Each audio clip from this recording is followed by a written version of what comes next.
Kris, thanks so much for joining us and the time. I'm super excited to get to know a little bit more about your journey and some of the lessons learned and all of that. I'll give just as a little background. Obviously, well, you know me and my brother, but a very brief background on us. Founder, I'm Alejandro Garcia-Amaya, founder of Techstars Alumni and AnswerBite, and my co-host is my brother, Ricardo. He's fellow seasoned venture-backed tech founder, leads a number of powerful communities, including the Alumni Founders, which is the largest alumni community of Y Combinator founders. Nice. So But you sound disappointed, Alejandro. I am a little bit disappointed. I'm glad you found out in my voice. I know it's not about me, but Jesus. You know, we try our best, Kris. Sometimes you win, sometimes you don't. I get it. Who your brother ends up being in your life, but that's a good neither thing. here or there. That's a good As you know, Kris, are like obviously Y Combinator Techstars made up of the top 1% venture-backed tech founders in the world, and so I'm excited to be able to share your story with the community. I'm gonna give a little breakdown on you, Kris, and then we can jump into a couple of questions and Great. we'll go from there. So Kris boasts 27 years of technology leadership as CEO, CIO, and CTO. Really cool across having a number of those responsibilities. With a solid foundation in public cloud infrastructure, Kris orchestrated a remarkable 150 million plus cloud exit, delivering exceptional returns for investors. Notably, Kris's leadership was pivotal in scaling Second Watch from zero. Second Watch is a company, the name of a company, just to make sure, from 0 to 40 million in revenue with 250 employees. At Vega Cloud, you're on a mission, which is your current company. You're on a mission to offer industry-leading solutions that empower users with greater control over their cloud services, translating into significant time and cost savings. Kris holds a BS in computer science from Eastern Washington University. All right, thanks so much, Kris, for having us sitting back and having us share a little bit about you. I love to jump into your time at Microsoft. Like, let's go a little bit back in time here. At Microsoft, you manage content, communication tools for the company's 60,000 plus global workforce. Did this experience help shape your approach to entrepreneurship? Like, were there any lessons that you took with you after having worked at such a big company? Yeah, absolutely. It's funny. I had two different roles at Microsoft. One was data center specific, so focused on software platform engineering for MSN and pretty much all the internet properties that Microsoft had at the time. And this is back in 2000, 2001 timeframe. And before then, I had been sort of a quasi-manager at other firms, but really hadn't been through management training or any of those kinds of things. I didn't really know, I sort of figured it out, right? What it meant and felt like to be a manager, but Microsoft sort of takes that stuff seriously in a good way. And they have great management training programs and those kinds of things. So I was able to go through that both in sort of the position in MSN. And then I really spent the majority of my time at Microsoft working in sales operations, which was building tools and technology to help the global sales, marketing, and services organization understand what we were selling from a product perspective, how to go to market, all those different things. So everything from content for products and services to helping coordinate schedules around business updates and subsidiary roll-ups and those kinds of things, and just learned a lot about the business in general. Traveled the world and met a lot of great people and really had a great experience. And I think one of the things that sticks with me the most, I love my time at Microsoft and I'm still very proud of the work that we did there, but also just of the fact that they're such a great company, great leadership, and you learn how from examples. I had a great boss at sales operations who taught me how to be a servant leader. And I think one of the most important things about servant leadership is you're really focusing on your people and making sure that they excel and that they prosper and that they get the credit. And all those things are you're setting yourself up for success by making sure your people can be successful. And I think that's a different positive on leadership that I had prior to Microsoft. And that was one of the big things that I learned there was, man, when you do a great job really focusing on people, the rest will sort itself out. I love that. Are there ways that allow you to kind of set it up for your team to take on more responsibilities? Like when you're saying be that great leader, are there some things that come to mind that you can share related to like how you manage that team? Does that mean less micromanaging, stepping back, or what comes to mind? Yeah, I think a lot of it is expectation management, right? So being able to set expectations. I've worked for my fair share of micromanagers. I'm not a big fan of that, and I think my folks that work directly for me will tell you I don't really enjoy that management style because it's a pain in the butt, right? You as a manager spend a lot of time getting in the weeds on things, and listen, there are times you need to get in the weeds. I'm not suggesting you don't, but being there every single day begs the question: well, why do you have people working for you? Like if you're just going to micromanage every single thing they do, then just do the work, right? So I think setting up expectations, right? Being able to say, hey, listen, this is what we want to accomplish here. This is my expectations on how we do it, right? And where we go. And if we're going to get off course, let's have a conversation about it before before we've crossed the finish line. Let's actually course adjust along the way. Because that way you sort of have this conversation around, hey, we all have the same expectations here of what success looks like. And then you can reward your folks for that, making sure that they're hitting the marks that they need to hit so that the overall business does. And again, I think it allows you to have a realistic conversation around what you can accomplish. And I love Frank Slootman and some of his books, like being able to just push people, push expectations, and say, hey, listen, we're here to drive excellence. We're here to drive, be a great company, but also be very customer focused and laser focused on providing a great experience and focused on the outcome. I think the other thing for me was don't confuse effort with results, right? At the end of the day, we can still have a great game, but if we're not putting points on the board, it doesn't do us any good, right? You've got to have that focus on results, and that's those expectation setting, right? Like, hey, listen, I expect we should be doing this, right? And you can marry that tops down, bottoms up sort of planning, right? There's a nice way to do that. But I think it's all comes back to sort of setting expectations and following up on those and making sure that people are making progress. I love that with efforts versus results. It's very true.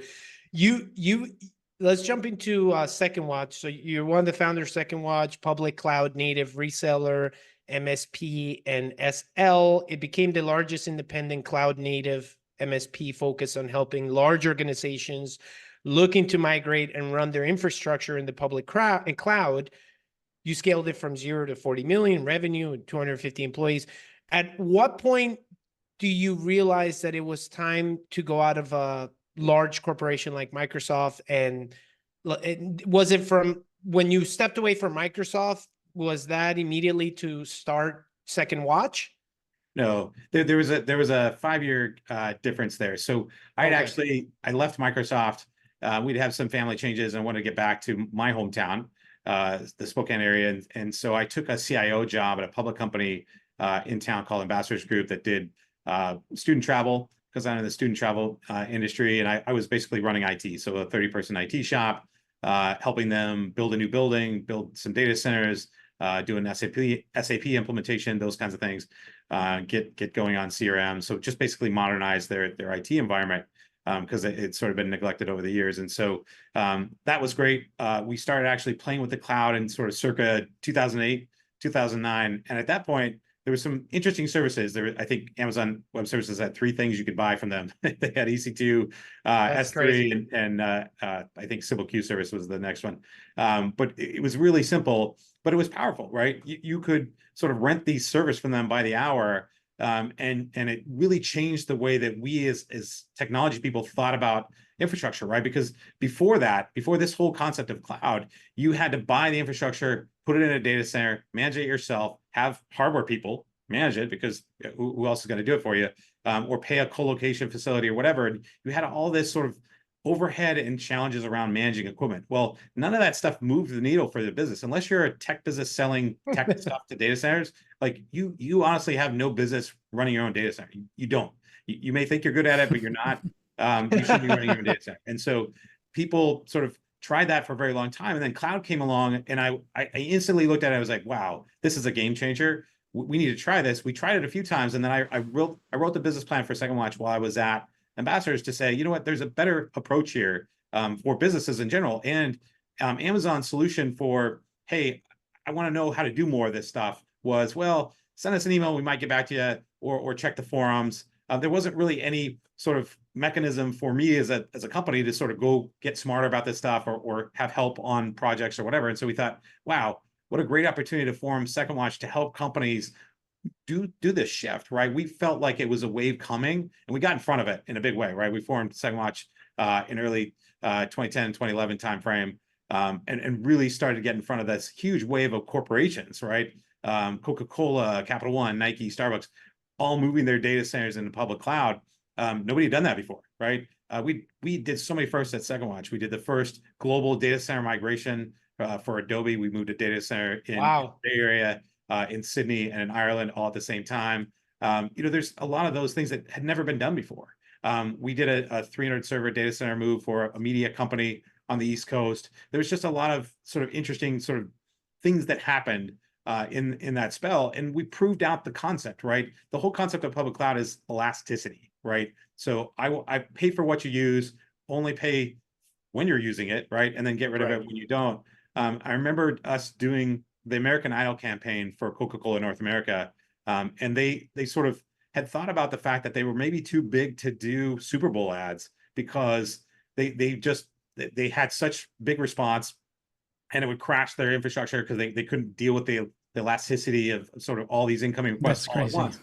Well, that's what public cloud is built for, right? And so we tried out that concept with American Idol and said, listen, let's just spin up as many servers as you possibly think you're going to go through by having all these voting going on, all the fun stuff that goes on with American Idol, and then see how that goes, and then give them back. And I think the total net cost was thousands of dollars versus tens of thousands of dollars, and it opened up the executives at Coca-Cola to sort of thinking through this differently. And so suddenly they're like, wow, we can do different things, and we can use this as a proper way of doing things. They went from an infrastructure cycle of, it used to take them 3 months plus to sort of acquire infrastructure for marketing campaigns. We got it down to 3 days.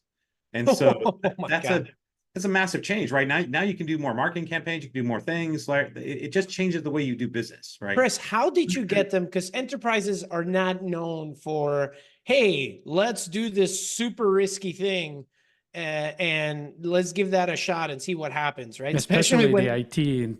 Exactly, especially the IT side. It's like double. How did you, one of my questions regarding this was, first off, where do you think, reflecting back on what you did, you mentioned a little bit about timing, that it's great, right? This was the moment, but what do you think really allowed you to capture so many customers? And what do you think you're like, we did this right? Like we might've done 10 other things wrong, but then we did this one thing right. And what was that? I think it's really finding the champion and focusing on the customer. Michael Connor, who's no longer at Coke, was our early champion early on, and he's now at Amazon doing some really cool things for global consumer products and goods category around AI and some other cool things that they're doing. But you've got to listen to your customer, right? And you've got to find a champion there, because you may have a great product, but you're never going to push it into an enterprise. You have to find somebody, the change agent within that organization that is motivated for change, that wants to do something different. And you got to start small, right? Again, these large organizations aren't going to do this, aren't going to take a startup and go, okay, we're just going to deploy you everywhere. That's not going to happen, right? Mm-hmm. You sort of have to start small, get wins on the table, and then use those wins to build the business case for other things that you want to go do. And that worked really, really well at Coca-Cola. It worked at other businesses for us. And you leverage those as case studies to say, hey, listen, guys, here's what we're seeing in the industry. Here's what we've accomplished at other firms that are like yours. Is this something you're interested in? And once you sort of get those concepts and ideas out there, then customers come to you, right? Because they're looking for a particular thing. And because we were so focused on just the Amazon Web Services side, early on, because they were really the only game in town until Microsoft and Google finally showed up, we really got deep in our expertise. Every single person on staff was certified. We were the experts when it came to migrations, managed services, those kinds of things. And so if you needed some of this stuff, we were the people to go talk to. And so I think that was a really unique time in the market, and just being customer focused, right? Lending an idea, they're not going to go figure this stuff out either, right? It's going to take them decades to sort of figure this stuff out. So being able to find a niche that's unique, that has something that customers need, and then going after it super hard. That's I think the lesson there. Awesome. Thanks, Kris. Tell us a little bit more about Vega Cloud. Who are your customers? What do you help them do? And also, where does the name come from? Yeah, so Vega Cloud is my sixth startup. I apparently got an illness around this stuff, but it's fun. I enjoy startups and technology, and it's sort of the next version of what we really wanted to get done at SecondWatch, but couldn't do. SecondWatch became a managed services and professional services company because that's what the market needed at the time. It was early days, nobody had the expertise, and they just wanted to do migrations. Well, now fast forward to circa 2019, when we really started Vega, people are now in the cloud in a big way. Most enterprises are 30-40% migrated, so they're running massive amounts of workloads across multiple different groups. So they have the skills that they need to sort of build and deploy those things and migrate. You don't necessarily need to do those things anymore, but they really need help with optimization. And so that's really where the concept came from. I'm more of a software guy anyway. I'm not keen on sort of professional services and managed services long term. So we hired another CEO to run the business. I exited the business in 2017, took a couple of years break, and then came back and said, listen, the software here wasn't great. We used a couple of pieces of software. It wasn't awesome. Why don't we take our experience of almost a decade of doing this stuff at scale and build a software platform to help democratize our expertise and let more people have a better experience, right? And so that was the concept around Vega. The name comes from, I'm a big fan of, you've got to have a brand that's easy to understand, that is easily repeatable and rememberable. Like SecondWatch is an easy name to remember. It had its own story around it. Vega is the second brightest star in the Northern Hemisphere. It's a very powerful brand. It's part of the Lyra constellation. And what I love about it is that it's easy to remember, and it's not something like Cloud Optimizer or whatever. Like it doesn't pigeonhole you into something. It allows you to morph and become powerful around the brand. And I think that's a huge thing that we learned at SecondWatch. We had a massive brand following. We did really, really well because we focused on customers.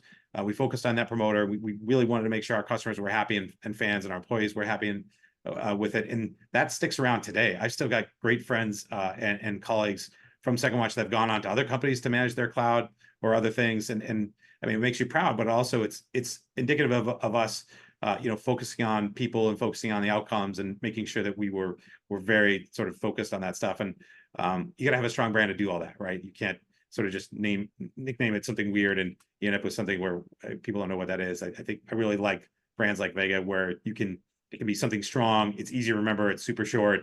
You're not going to confuse us with anybody else.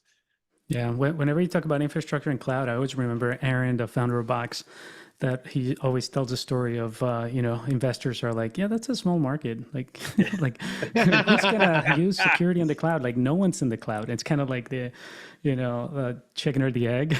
Yes. And then you come in, like 10 years later, whatever it is. And it's like people migrating like crazy to the cloud, which is amazing, which is crazy. That's you also have a good story. This is for founders out there that part of why living in spending some time in Silicon Valley is very helpful, is the thinking really big, right? Yes. You think big, and then you talk to someone else, and then you're like, oh shit, that's a better idea. You're like, that's really big. And Richie had that moment. You had that with Aaron, didn't you? Yeah. It was like an hour with Aaron, and Aaron was, I was just talking about our company. Aaron Levy from Box. Yeah. Aaron Levy, it's kind of Silicon Valley kind of movie moment. It's like, I'm not sure that your company is shooting for $1 billion, but you need to be shooting for, 100 billion or whatever. And of course it makes sense because at that point he has a public company valued at $1 billion in the neighborhood of the Microsoft, of the Apples, and, they're in the trillion club. And he suddenly finds himself kind of like, I kind of get it, like, oh, I guess, like, shit, I should have been shooting for $1 trillion, not for 10 billion. Yeah. And so it's just such an amazing Silicon Valley type of thing that you witness, and anywhere else in the world sounds crazy. But yeah, so that's always a cool memorable. Kris, when you started Vega Cloud, do you remember, like, how did you, first of all, I love the fact that you continued on an experience that you continued on something that you felt was still very much weak from the previous product. Yeah. And you place your efforts there. How did you sign that first customer? Was it very straightforward at this stage? Because it was in the same industry, the same space, you already had those relationships and it was easier to kind of introduce this, or how did it go about?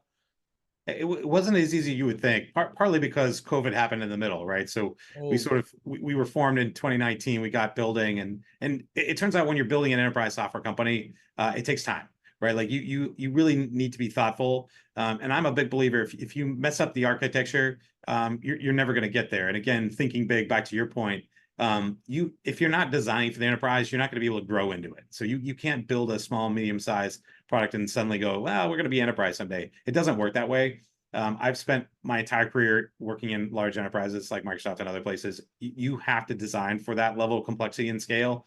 The benefit of doing that is now you can support folks like Starbucks or Coca-Cola or Paramount or whoever, but you've got to start there, right? You've got to think about things, and that doesn't mean you're going to get it figured out in a month.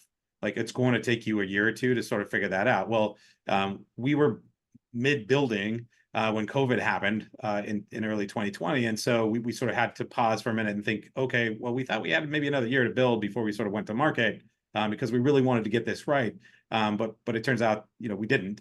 And so we sort of surveyed the landscape and said, okay, we're not ready for the big enterprise yet, but we do need a customer or two to sort of validate the concepts here and make sure that we're going in the right direction. Because, you can have this sort of problem with, well, we think we know the problem, but really Right. what's You can't assume. Yeah, exactly. So we went out and found a local friendly company called OpenEye.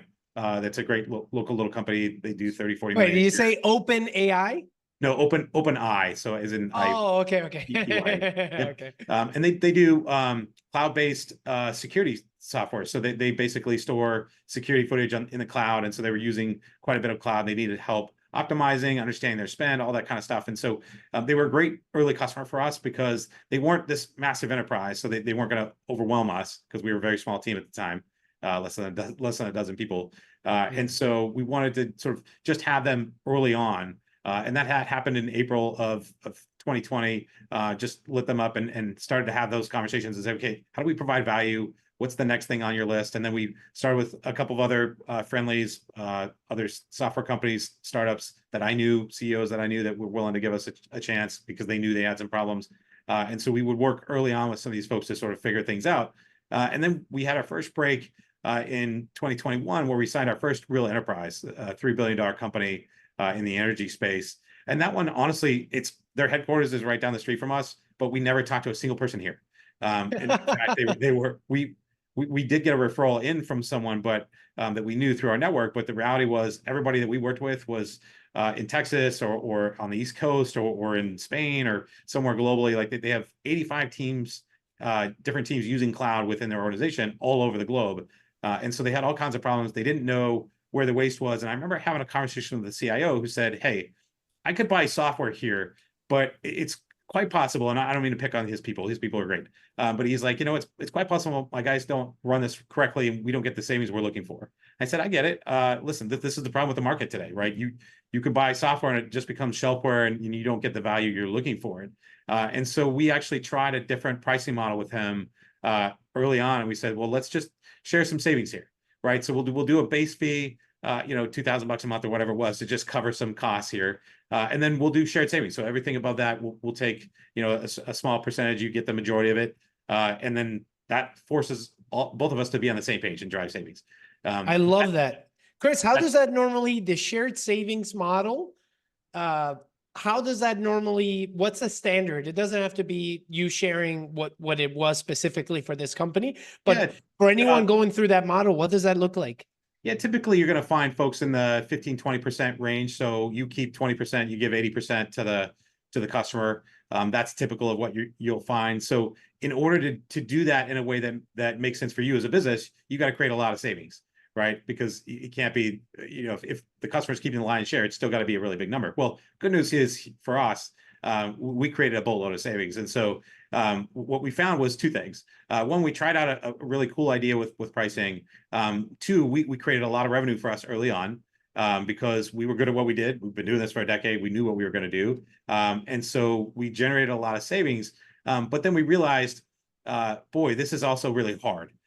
You end up we end up hiring a financial analyst on our side. The customer ended up having a financial analyst almost dedicated to just tie out to the penny on everything. And it was like, okay, is this really the best use of both of our times to sort of do this? And so the model shifted for us, and we said, you know what, cloud is hard enough, because cloud is this. Not only is it no longer CapEx, it's operating expense, and it's all over the place, right? So it's up and down. You know, one month it's this, the next month it's that. People have a hard enough time budgeting and forecasting. We don't want to add to that with shared savings, because it was all over the place, right? Like it could be one month could be huge, the next month right.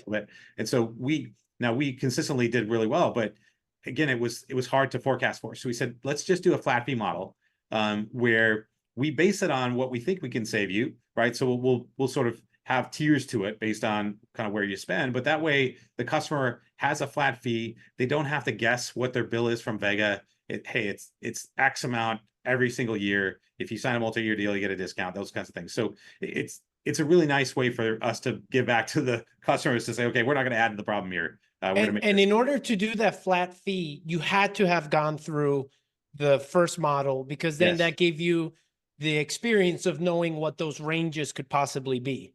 Yeah, I'm a big fan of fail often, fail fast, figure this stuff out. And it's not that we failed, it's just we tried stuff and we figured out what worked and what didn't. Again, it was great for revenue. And if we weren't thinking about a venture-backed return here, we probably would have kept on the shared savings model, because from a revenue perspective, it's great. We ended up billing the client probably 3 or 4x what we would have billed them for a flat fee.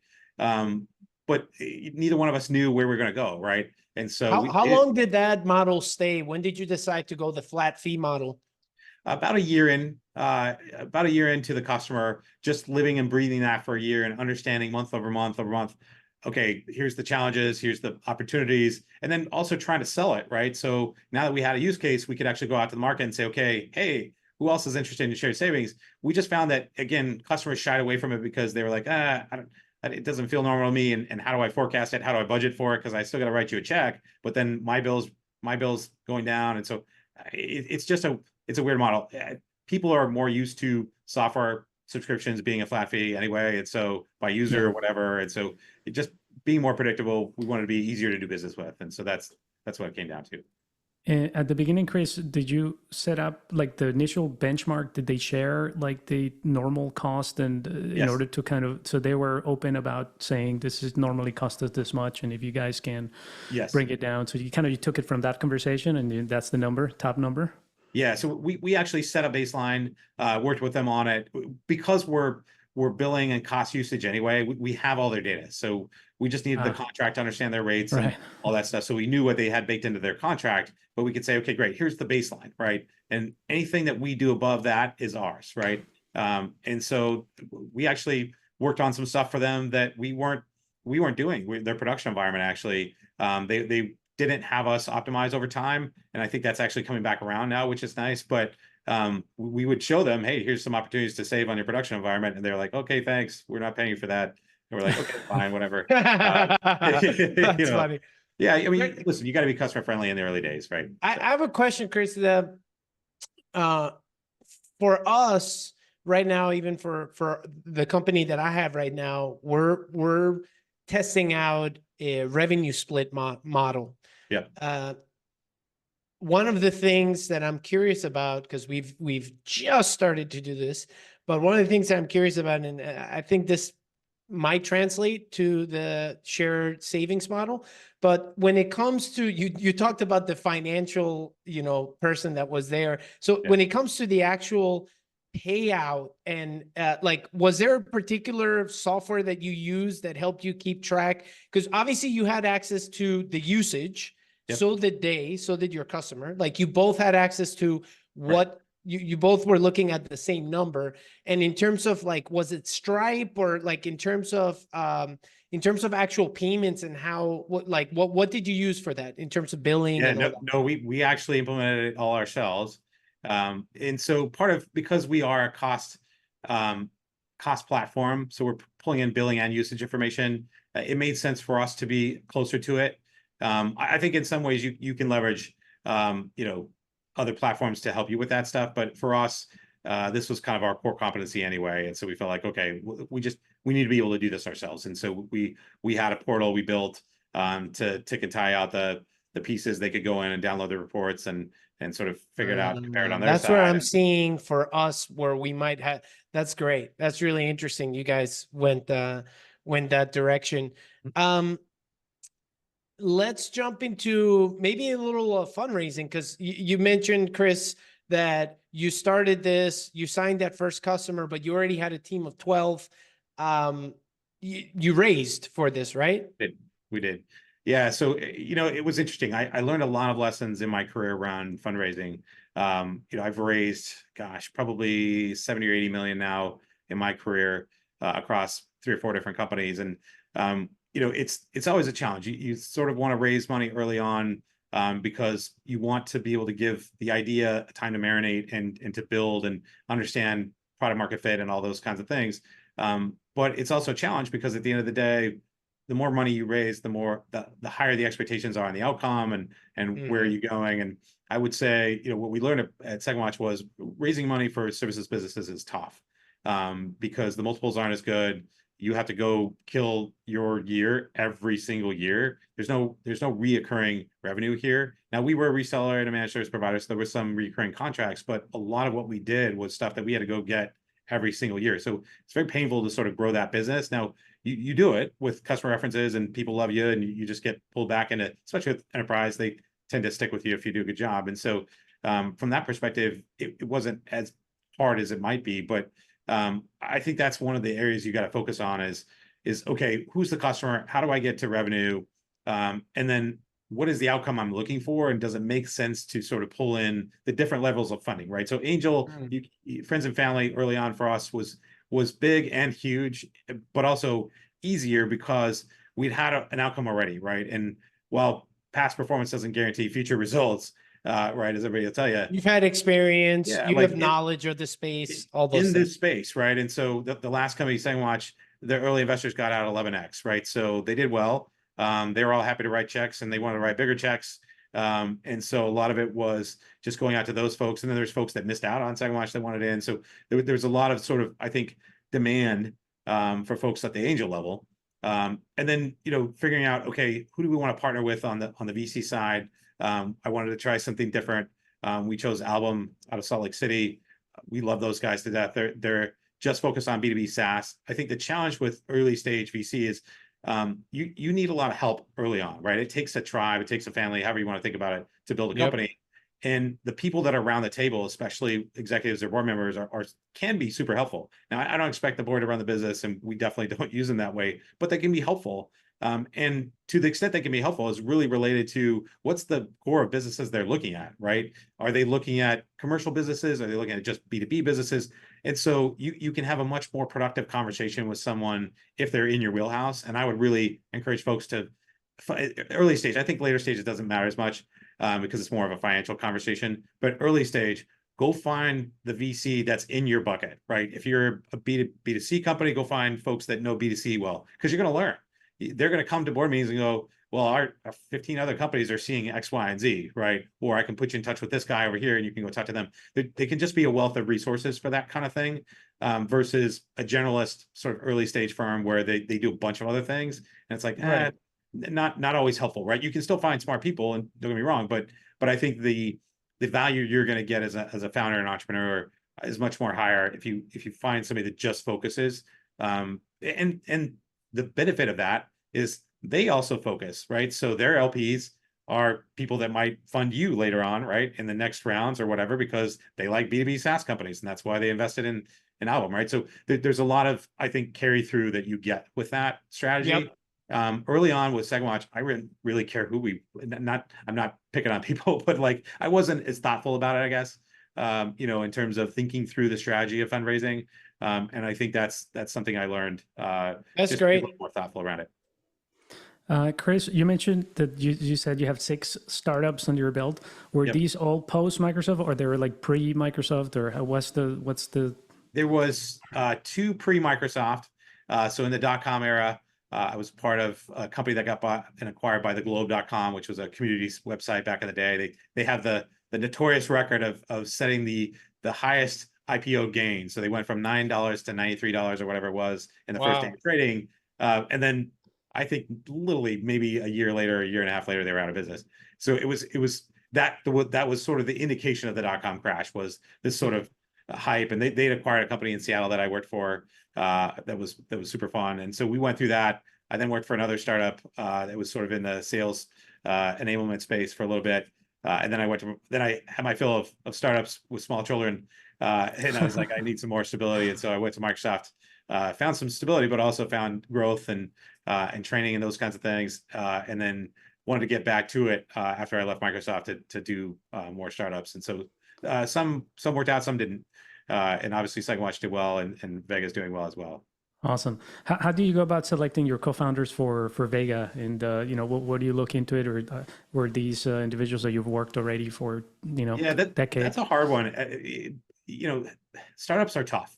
You're going to go through, a lot of people will talk about going to war together or whatever. Like, you're going to go through thick and thin together. And you've got to find folks that you can get along with through those tough conversations or through the tough parts.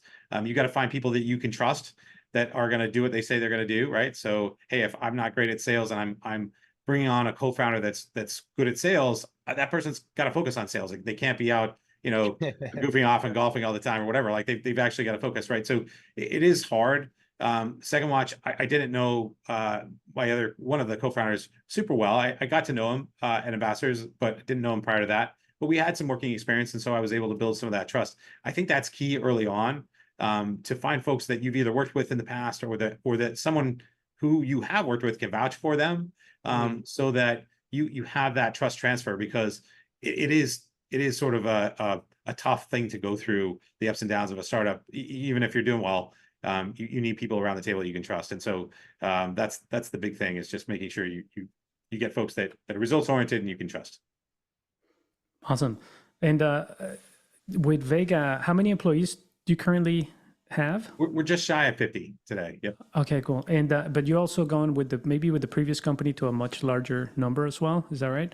Yeah, SecondWatch, I grew that to about 250 folks before 250. Yeah. How did you see your role as founder change from like 10, 50, 100 to 50? Yeah, no, it's a great question, and I'll tell you, my favorite times are when we're smaller. It's easier, right? Like, it's easier to know people. You build really deep relationships with folks around the team. You know about their lives, their kids, their families. Like, you have a much more closer connection. When you get to, I would say, 100 folks, is probably the next inflection point for us. You don't know, it's not as intimate, right? You don't know everybody as well as you did when you were at 50 or 30. And so it's a little bit harder that way, from a people-to-people sort of perspective. Like, hey, I've been gelling with everybody? Is everybody on the same page? And so you spend a lot more time thinking about communication. What am I saying? How am I saying it? How do I make sure everybody's marching to the same drumbeat here? That's a lot of what I spend my time on as you grow, because it is about communication. It is about aligning folks and making sure everybody's focused on the same thing. And there's lots of ways you can do that, but I think as you grow, when you certainly get out of the point where you can remember everybody's name on the spot, some people are better at that than others, but I would say 100, 150 was right where I was like, oh man, I totally forgot your name again. And so it depends, right? Where you get to that stage, and that's where you just have to spend more time communicating and thinking through, hey guys, let's really make sure we're all on the same page and going forward the same way. Did you have like an HR person in the team, Kris? It's interesting. So I'm anti-HR. Good. Some people. All right, let's see. Well, what's your thoughts around it? Yeah, so I take this from Microsoft, and I'll tell this funny story. I sat in a new employee orientation at Microsoft for this manager role that I got hired into, and there's probably 200 people in the room or whatever, and they bring in executive to come speak at these events, right? They take you through a bunch of training and a bunch of other stuff, but then at the end of the day or wherever, they have a scheduled executive come in, and we had a sales executive, and he'd been around for a while, and obviously they vet these folks, but he had his quiz was, okay, raise your hand if you're an engineer. 80% of the room was like, hey, we're an engineer.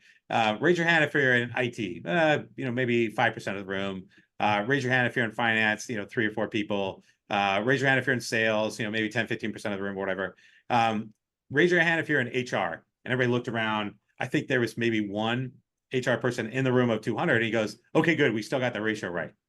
And I was like, okay, I get it. And I think, and I'm not trying to bag on HR. They're important things that you need to do as a company.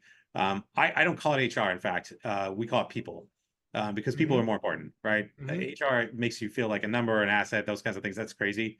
And they're not helpful. People are helpful, right? And you want to focus in on people and you want to make them successful. And so I think of it that way. And so as long as I'm CEO, we won't have an HR department. We'll have a people department. And then we'll make sure that our folks are well taken care of and we get all the things done we need to get done. And the people department, does that come in at 100? Does that come in at 150? We've tried it early, and it can work early on. Sometimes it's worked for us early on, but typically you get pulled in when you start getting outside of your network, right? So I would say right around 50 plus, 50 to 100, somewhere in that range is when you need to start staffing folks that can do things that you can't do anymore because you're outside of your network, right? Or your team is outside of the network, and you start having to recruit globally or nationally, and you have to think about other things that you weren't probably thinking about. And there's some natural sort of, when you're over 50 employees, there's some natural things that sort of come along with being a bigger company now. And so, compliance things and other things. So that's typically when you start to think about it. Are there, Kris, I'm usually I'm very interested when it comes to obviously building communities. And when I say communities, I'm not just communities that involve peers and fellow members, but I'm talking about also customers. Customers can be part of a community. What's your thinking about community and customers, and maybe that ties into customer success, but what are your thoughts about how you can go about creating a more tight-knit relationship with that customer and providing as much value as you can for that customer, aside from obviously the service itself? Yeah, there's 2 things. We do 2 different levels of community. One is the broader category we're in. It's called FinOps, and it's a portmanteau of finance and DevOps. So 2 groups of people that don't talk well together, because engineers don't always speak finance and finance doesn't usually speak code. And so there's some challenges with those folks. That organization has a great community today. We're a premier sponsor of FinOps. Our head of FinOps here at Vega is on the governing board. We're in a bunch of working groups. And so we spend a lot of our time in the category of what we do to make sure that we're advancing what it is we're trying to get done as a business. But then I would say the focus around Vega is our own customers, right? So we have a customer advisory board. We pull in folks 3 times a year, a couple times virtual and one time in person, to really sit down and spend 3-4 hours with us and go through our product roadmap, talk about what are challenges that they're experiencing in the market today when it comes to cloud, how can we be helpful, just really being thoughtful about listening and being a part of that. And what we also find is sort of an offshoot of that is that customers actually like hearing from other customers too. And so we invite, we have one startup on the council as well, that's in the fintech space. So they've been doing some AI stuff. So they came and talked about some of the AI work that they've been doing. And so it's enlightening for other people to hear what other companies are doing. And it's a safe place to do that, and all sort of in this context of Vega, so that you can, again, make sure we're not building in a silo here and thinking we know everything we need to know. We want to listen to our customers. We want them to drive us. We want to make sure we're doing that. And listen, you got to spend time, right? How long have you been doing that, Kris? Like this new? Oh gosh, the customer advisory board for us is about a year old now. And so we did our first in-person meeting last year. We've done a couple of virtuals, and we'll have another in person. We try and do them around conferences or where there's a natural sort of people come to something, either it's FinOps or reInvent for Amazon. We try and do them around those because naturally they're already traveling. So any fails or best practices regarding that? Like, have you tried doing, like, is it aside from this conferences and things, because that makes a ton of sense, but is it also like a quarterly thing, or is it? Yeah, you don't want to necessarily do it too often, because these are executives, so they're busy. They don't have time to spend with you, all the time. So 3 times a year is probably max. You could even get away with 2, I think. depending on, again, how fast your market is moving and what's going on and whether people are interested in what you're doing or not. We've landed on 3 so far, and we like that number. So it's a little bit more than a quarter apart. We try and space them out a bit so that it's not so much of a time suck. And again, we do 2 virtuals, so they're only an hour and a half, and we try and keep them short so that we can get some value, get some feedback, and move on. And then the in-person one is once a year, and that just enables us to connect as humans and spend some time together and get to know each other and have broader, deeper conversations. Kris, who are these executives? Who are your ICP? Who do you speak to? Yeah, so for us, it's large enterprises who are spending at scale. So anywhere from $1 million a month, or maybe $500,000 a month of public cloud infrastructure, all the way up to tens of millions of dollars a month. And it varies obviously by industry or by vertical. But we try and focus on folks that have problems managing this stuff at scale, because that's the part we're trying to solve. And those are the folks that come, and it's typically CTOs, CIOs, VPs of development, those kinds of folks, any infrastructure VPs, whoever might sort of own or manage the cloud component of spend. And Kris, in terms of partnerships, how has that played out in the success of your company's strategic partnerships? How do you go about that, choosing the right partners? Yeah, so I'm a big believer in again, it takes a village. So you just can't drive this stuff with direct sales on your own, especially if you're doing enterprise software. You need help. And so finding the right partner where it's a good fit for them, good fit for you, is great. There are a lot of folks out there that want to provide value on top of what we're doing. And being a software company, you can certainly do that. As you can imagine, there's lots of ways to optimize. Some of those require people to actually go do things, right? Like I got to rewrite code, or I got to replatform things, or I got to change something about the application. We're not going to do any of that. We're not set up to do any of that, but that's perfect for, an SI or an MSP or someone like that to go do. And so there's a natural synergy partnership with those folks. But I would say you have to be careful about the timing here. So you can go too early and solve the problem for MSPs and not actually help your customers. And I watched a couple of folks in this market do this. So I'm a big fan of the bigger the customer, the more direct relationship you need to have with them. And so we really focused for the first 2-3 years on just getting the product right for big customers before we went the channel market. Because if you don't have it right for the big customer first, you're never going to be able to handle the channel. And you lose that connection, right? So we go channel for down market. We don't do channel for big stuff. We go direct. I know other firms in our space do the opposite. So they do channel for large accounts and direct for smaller stuff. I want to own my big customers, right? I want to talk to them. I want to love on them. I want them part of my cab. Like I want them to know who we are, and vice versa, and have that direct relationship. I don't want a reseller or somebody else owning that. So that's a great way to put it. Yeah. Kris, before we wrap up here, just one question for you. If you were to look back, and if you're talking to a founder, whether it's their first company or they're heading out to their second company, any particular advice that comes to mind? It could be across a number of realms, but anything that you'd love to share? Yeah, I mean, I think the key for me, whenever you're doing a startup, is get close to a paying customer. Not a customer who's got an idea, because there's all kinds of those out there, but get close to a customer who's willing to part with money for your solution, because you'll learn a lot, right? The minute they sign a check to you, says, yeah, it's a painful enough problem that I'm willing to write you a check. I've got to justify that with budgets and other things. That's probably an indication that you're on the right track for product market fit. And then on that line, revenue solves a lot of problems. So being able to get close to customers, solve problems, and get revenue solves a lot of problems. Now, it doesn't solve all your problems, but boy, a lot of companies, I think, struggle with ideas first and then want to build this grand thing. And it's like, well, but is that really even a product, right? Like, go talk to a customer first, listen to them, actually listen, be quiet, listen to what they say. And it may not be your dream, but that's okay. Because honestly, I would say the less sexy the business, the more profitable and better it's going to be. And I've heard that over and over. Go find a business problem and solve it. Because there are customers that the enterprises are willing to pay you to do that. And if you find one, it's probably likely that other people have the same problem. Obviously, you got to do the market research and make sure. But that's the key, right? Don't spend too much time creating this grand vision before you actually have a paying customer. Like go find somebody, talk to them, when we developed real personas of our ideal customers, they were people. They weren't, I've seen mock personas are like, oh, that's Jill, and Jill's a fake person. This was this person from this company that we worked with at Second Watch that we knew that was willing to actually give us advice. Like, and okay, here's her role, and here's how she would interact with our software. So we went through a lot of that early on to just make sure we're building the right thing. That's excellent. No, marketing Marge. Fred. Exactly. Exactly.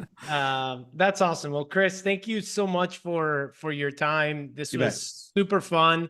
I really enjoyed hearing, your insights and your story, and I look forward to staying in contact. Just so you know, Kris, that we will be doing later on in the year. We'll be doing more things for the special guests that have been part of the show. So far, we've had over 36 now. Nice. And, have taken their companies public and have, are in their third company and have done some incredible things. And so we're going to plan a number of things there. If you want to opt in for those types of gatherings, let us know. The first thing we do is we take down your number so that I can always say hello, and I can give you an update on what the next event is taking place. Yes, please. Yeah. Okay, cool. So if that's the case, let me, can you share through chat just your number and I'll copy it here. Yep. And let's see. Awesome. And Richie, what's a good song to leave this, to transition out? This is professional, Kris. Love it. This is professional podcasting. This is heartfelt. This music is heartfelt. We had emotions. We ran through emotions. I've never seen him play this particular song, Kris. This is special. I've been saving it for 5 years, Kris. I've never seen my brother be this emotional, to be honest with you. Love it. All right. All the best, Kris. Enjoy your day. Right. Thanks, you guys. Appreciate it. Bye-bye. Thank you. Bye-bye.